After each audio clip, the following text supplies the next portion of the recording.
दोस्तों वीडियो सिर्फ और सिर्फ एजुकेशनल पर्पस के लिए है, इन्वेस्टमेंट एडवाइस नहीं है। तो वीडियो को देखकर आप सीख सकते हो और इन्फॉर्मेशन को ले सकते हो। बाकी इससे पहले दो वीडियोस मैं आपको दे चुका हूँ, अगर आपने देखा नहीं तो आप जरूर से देख लेना। कुछ इंपॉर्टेंट स्टॉक्स है, साथ में कुछ बड़ी खबरें हैं। सो फर्स्ट अपन बात करते हैं यूएस के मार्केट को लेकर, ग्लोबल सिचुएशन को लेकर। फिर हम बात करें कि कैसी अपॉर्चुनिटी के बारे में, जो कि अभी के समय काफी इन्वेस्टर्स के रडार पे नहीं है, इन्वेस्टर्स का ध्यान वहां पर नहीं है, लेकिन वहां पे आपका ध्यान होना चाहिए। और अभी के समय काफी अट्रैक्टिव प्राइसेस भी अवेलेबल है। सो फर्स्ट अपन चेक करते हैं डाउ जोन्स को। यहाँ पे आप देख सकते हैं ये न्यूट्रल है। इसके बाद में नेस्डेक पे आते हैं, तो नेस्डेक अभी नीचे है 166 पॉइंट्स के साथ में 1% के आसपास की डिक्लाइन है। और इसके साथ में फैंग को देखने चले तो यहाँ पे 1% का ड्रॉप है। सो रीजन क्या है इसके पीछे का? रीजन है, देखिए अब ये जो वॉर है वो कंटिन्यूसली चल रही है और एस्केलेट होती हुई देखने को मिल रही है। दोनों तरफ से काफी डेंजरस बयान सुनने को मिल रहा है। ऐसा कुछ नहीं है कि यहाँ पे कोई भी पार्टी थोड़ी सी भी नीचे झुकी हुई हो। हर कोई यहाँ पे अपनी बात करने पे फोकस कर रहा है कि हम नहीं रोकने वाले हैं, हम नहीं झुकने वाले हैं।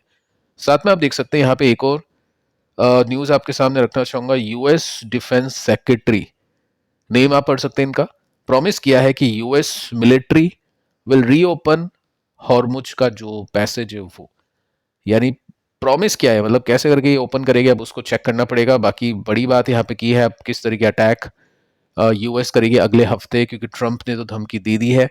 और यूएस का जो डिफेंस सेक्रेटरी है इसने भी प्रॉमिस किया है कि हम रीओपन कर देंगे हॉर्मुज को। सो काफी बड़ी बात यहाँ पे की गई है और देखते हैं नेक्स्ट हफ्ते किस तरह से चीजों को यहाँ पे प्ले किया जाता है। साथ में आप देख सकते हैं कि 15,000 दुश्मनों को मार दिया जा चुका है, यूएस डिफेंस सेक्रेटरी की तरफ से ये बताने की कोशिश है। आगे चलते हैं, गोल्ड एंड सिल्वर के ऊपर डिस्कशन कर लेते हैं। गोल्ड और सिल्वर अभी के समय दोनों नीचे हैं। यूएस डॉलर क्योंकि इंक्रीज करा है, ट्रंप का देखो यही फोकस था कि कैसे तैसे करके डॉलर को इंक्रीज करे, क्योंकि इनके सत्ता में आने के बाद में डॉलर में वीकनेस आई थी और काफी सारी कंट्रीज ने डॉलर की जगह गोल्ड को वैल्यू दी थी। लेकिन अभी के समय आप देख सकते हैं यूएस डॉलर इंक्रीज कर रहा है।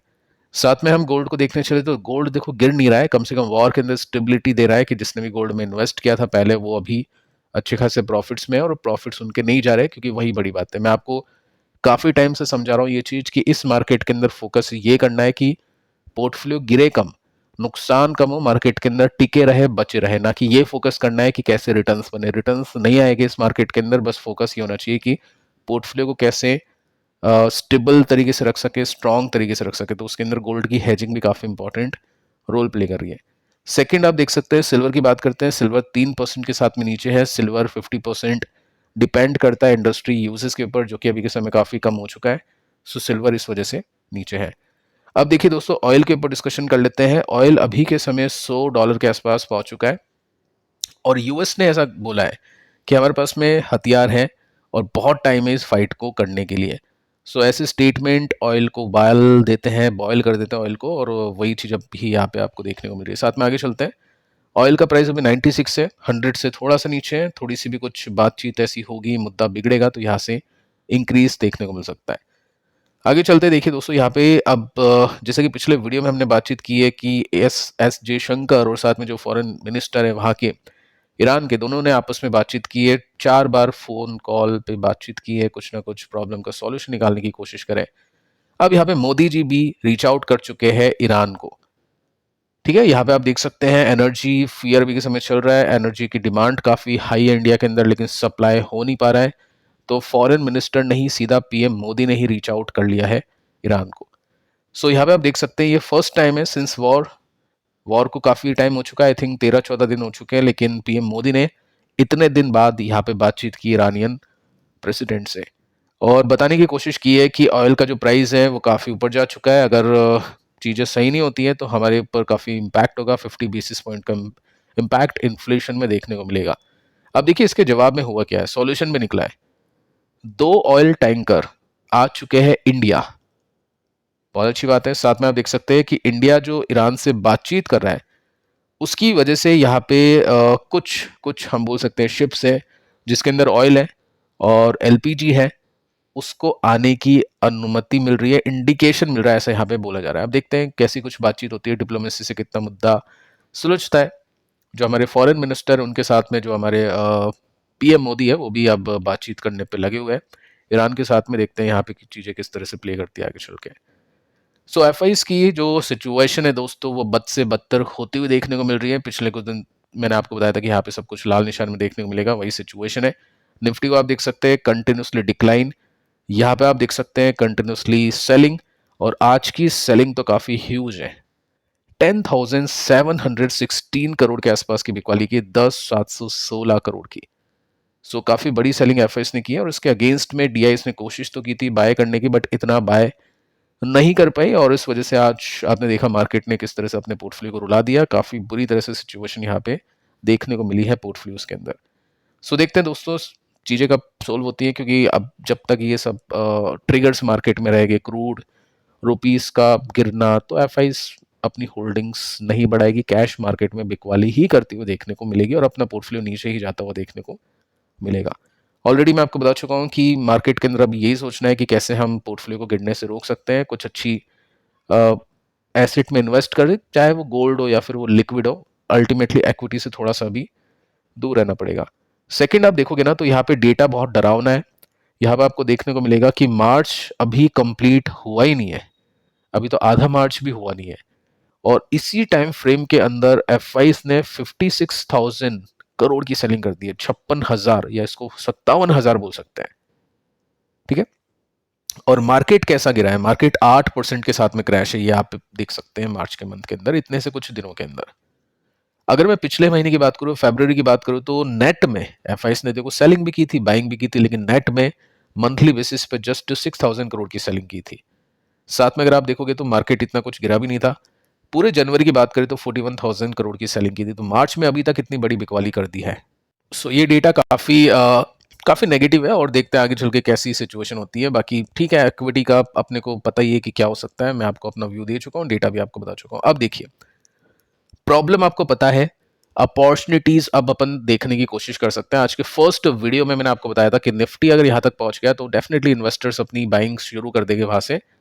और अपॉर्चुनिटीज कैसे देखनी है, देखो फर्स्ट आपको देखना है कि जब ये वॉर खत्म होगी ना, तो उन कंपनी के स्टॉक में पहले तेजी बनेगी या ज्यादा तेजी बनेगी जो वॉर से इंपैक्ट नहीं हुए हैं।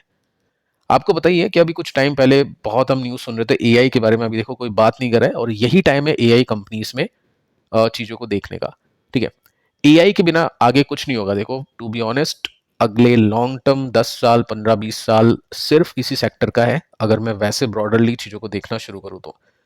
एआई कंपनीज में अगर आपको इन्वेस्ट करना है तो इंडियन कुछ कंपनीज है जो डेटा सेंटर कंपनीज है, लेकिन अगर आपको एक बंच खरीदना है, एक बल्क खरीदना है, तो उसके लिए नेस्टेक है।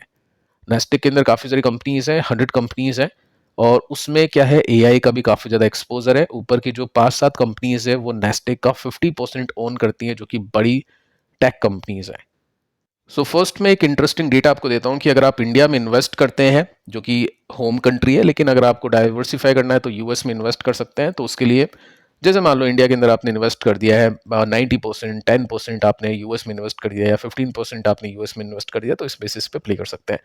अब यूएस के बैंक्स खरीदने का मतलब नहीं है, यूएस के कंज्यूमर कंपनीज खरीदने का मतलब नहीं है।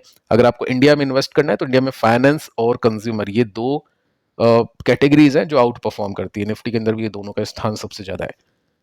यूएस में इन्वेस्ट करना है तो यूएस में टैक सबसे ज्यादा इंपॉर्टेंट है, वही डोमिनेट करती है।